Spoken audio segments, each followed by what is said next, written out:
Today, we're going to create a landscape that includes our trees and houses. This is the house I had done, and this was the tree I decided to do from my drawings we did a few weeks ago. All right, first of all, let's start with the house, but we gotta do a couple things to get ourselves prepared on this piece of paper. You do need a ruler, eraser, and pencil for this. All right, first I am drawing a horizon line close to the top of the paper. That is where the sky meets the ground. Remember that one-point perspective we did with the cube? I told you it was going to come back, not in a big way, but a small way. We're going to draw a road, and we're going to use that technique.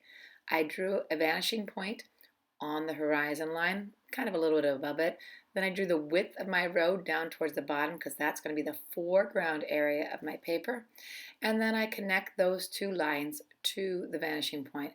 I do a little erasing there towards the horizon line. Now let's work on my houses. The foreground area is the area that is closest to the bottom of the paper, and whatever I draw is going to be big. Notice how it went over the horizon line. Also notice that you can barely see my lines because when you first draw lightly. All right, it's going to get darker as it goes. Don't worry that you can't see it right now.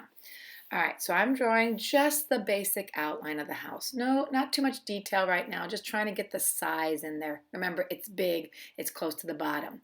Now I'm going to my middle ground house. It's smaller. It's gone up the page some. Notice the bottom of my house, right? The base of the house is farther up the page. It still went over the horizon line. Now I'm doing my background house. The bottom of the house has moved even farther up the page, still below the horizon line because we don't want it in the sky, but it is much smaller. Now, these houses aren't see-through, so anywhere that it's overlapped something, like say that horizon line that would be behind it, I'm erasing. Anywhere in my drawing that pieces have overlapped themselves, I'm erasing. It's not see-through. I'm going to go back to my foreground house. It's time to add some detail. My foreground house is the closest one to the viewer, so the person standing on the street, the person looking is closest to this house, so it's got to have tons of detail. If you were standing in front of the house, you would see the molding, you would see the curtains, right? You would see a doorknob, you might see numbers on it, right? Maybe.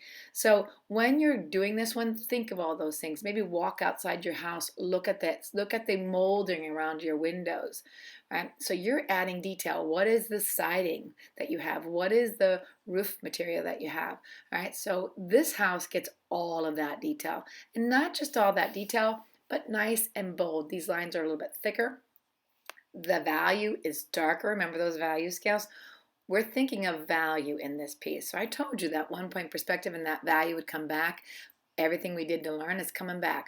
So my foreground house, more value, thicker lines, lots and lots of detail. It's big and the base of it is closest to the bottom of the page. I'm going to create a feeling of space, and that's what does it, right? Placement, where is it? Value, how dark is it or how light is it? Overlap, it's in front of the horizon line so I can't see it. Detail, right? More and more detail. These are the things that help create the feeling of space. Did I say size? I don't think I said size. There's 5 of them. Size, it's the biggest. Oh, look at this. Keep adding detail. In case you're wondering, that's like a wraparound porch deck up there if you're wondering what those top squares represent. All right, I'm on the middle ground house. So I'm putting in some detail, but not nearly as much. So you're not going to see the molding of the windows. You're not going to see the curtain. You're not going to see all the detail. Notice how it went faster. Now, I did speed up the video, but it did go faster.